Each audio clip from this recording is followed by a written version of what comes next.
उत्तराखंडमधील उत्तरकाशीमध्ये बोगदा कोसळल्याने 41 मजूर अडकले आहेत. मागील 13 दिवसांपासून त्या मजुरांना बाहेर काढण्यासाठी केंद्र सरकार युद्ध पातळीवर प्रयत्न करत आहे.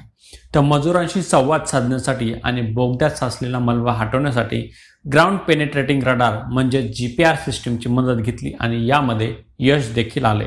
आता ही जीपीआर सिस्टीम म्हणजे काय, जीपीआर सिस्टीमचे कार्य कसे चालते पाहूया लेट्सअपच्या विषय सोपामधून.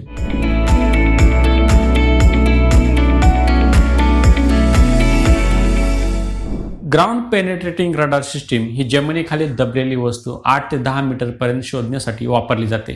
रेडिओ लहरीचा वापर करून जमिनीच्या आतील परिस्थिती जाणून घेता येते. आता याच रेडिओ लहरीच्या मदतीने उत्तरकाशीमध्ये अडकलेल्या 41 मजुरांना वाचवण्याचे प्रयत्न सुरू आहेत. जीपीआरचा शोध कसा लागला?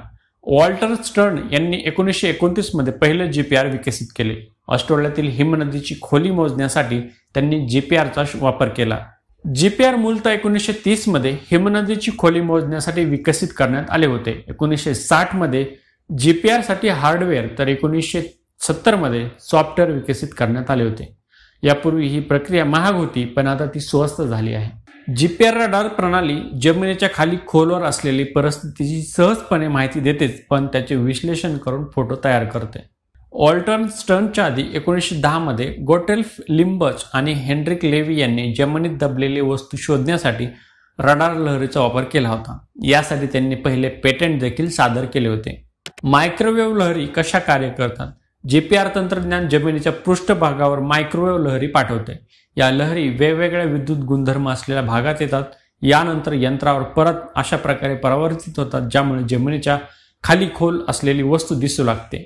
यामध्ये परावर्तित ऊर्जेची रडारग्रामवर नोंद केली जाते.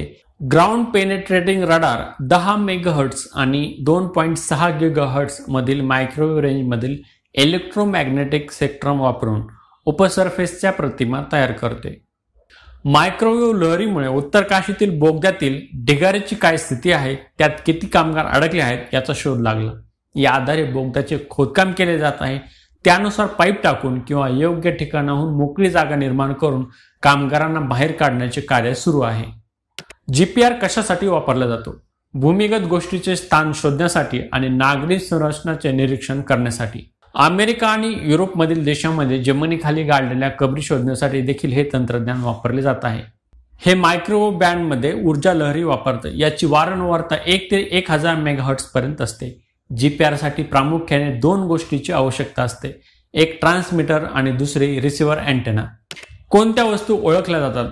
धातू, प्लास्टिक, पीव्हीसी, घन, नैसर्गिक साहित्य आणि जर एखादी वस्तू कोणी परिधान केलेली असेल तर ती कुठे आणि कोणत्या अंतरावर आहे हे देखील सांगते. फायदे काय आहेत?